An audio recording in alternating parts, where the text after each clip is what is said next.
This is a very important morning for Sir Keir Starmer. He's decided to head to East Sussex to deliver what could be one of the most important speeches that he's made. He needs to grab back the loyalty of the Labour Party. He needs to convince activists who are looking at the May elections with terror that he is in control, that he has a vision that can connect with the country, and that he has the judgment which is required to be a good Prime Minister. That is in serious doubt among some Labour MPs after he admitted that he was aware of the ongoing relationship between convicted sexual predator Jeffrey Epstein and Peter Mandelson. That is a blow to his judgment, and people are going to be asking, why in the world did he bring Peter back into this Downing Street operation whenever it was such a reputational risk? Well, he's going to be making his pitch today that he is someone who cares passionately about communities, that he can rebuild a Britain that is threatened by division as never before.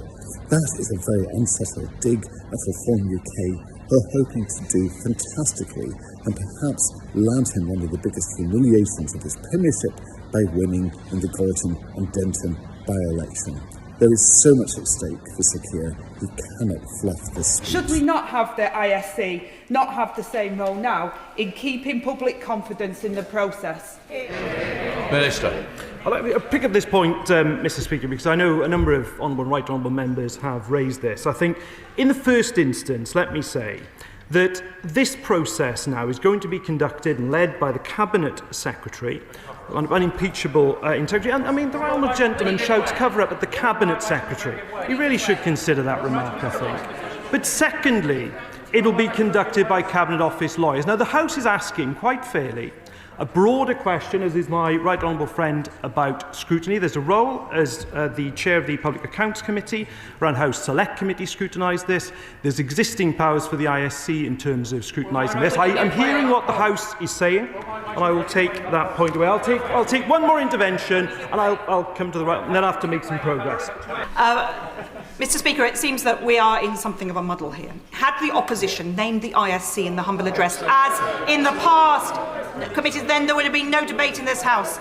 But would the Minister agree that to put all information openly in the public domain could have risks, but there are well-worn filters through Parliament, through the Select Committee corridor, and there are various committees that could have locus in this space, to properly and sensitively handle information which has, in my time, never leaked from a committee, in order to make sure that we, on the committee corridor, on behalf of Parliament, are holding the government to account. Because I think there is consensus, Mr Speaker, that everybody wants as much information as possible in the public domain so that we can get to the bottom of what has happened in this egregious situation.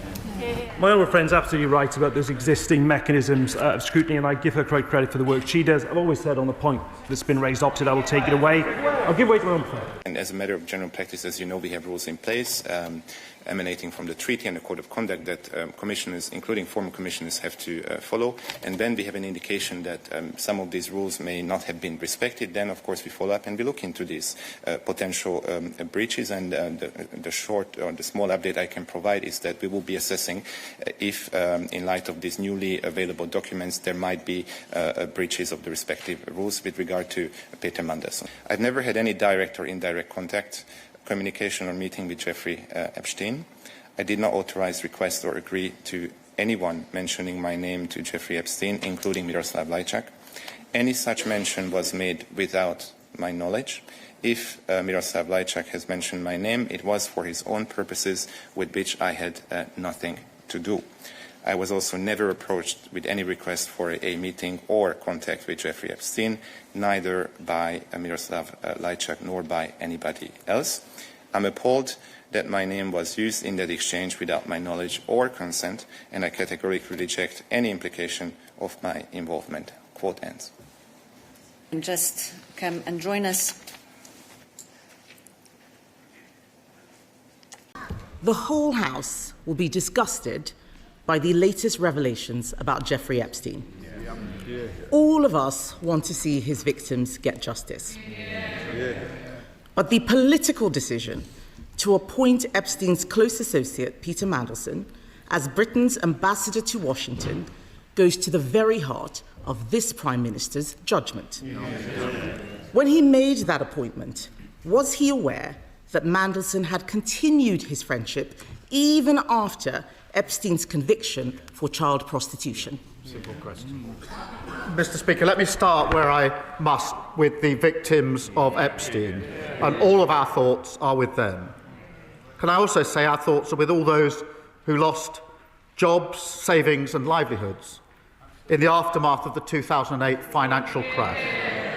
To learn that there was a Cabinet Minister leaking sensitive information at the height of the response to the 2008 crash is beyond infuriating. And I am as angry as the public and any member of this House. Mandelson betrayed our country, our Parliament and my party. Mr. Speaker, he lied repeatedly to my team when asked about his relationship with Epstein before and during his tenure as ambassador. I regret appointing him.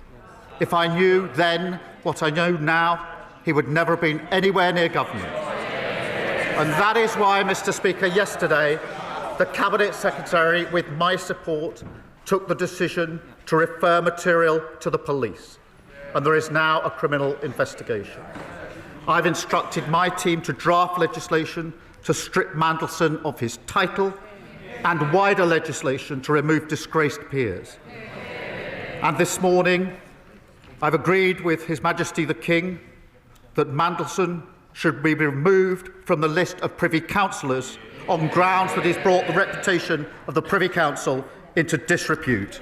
Mr. Speaker, it is absolutely right for the House to have debated this incredibly important issue today, and in the spirit it has. And I do want to thank honourable members and right honourable members for that. As I said, the lies, venality and treachery of Mandelson shame this House. And I and the Prime Minister, and I know honourable members all around me, have nothing but contempt for the way he acted and lied to the British people. I'm glad this will now be shown to the British people. I share the anger, the disgust of so many other members of this House. And, Mr. Speaker, we will comply with this motion, the amended motion. We will update the House on progress with that. And with that in mind, Mr. Speaker, I beg to move the manuscript amendment in the name of the Prime Minister. The question is that Amendment A be made, since when an amendment to the amendment has been proposed as follows: that amendment at the end of the Amendment A, and which shall instead be referred to the Intelligence and Security Committee of Parliament, the question is the amendment be made and proposed amendment be made. As many of that opinion, say aye. Aye! The contrary, no. I think the ayes have it. The ayes have it. Right.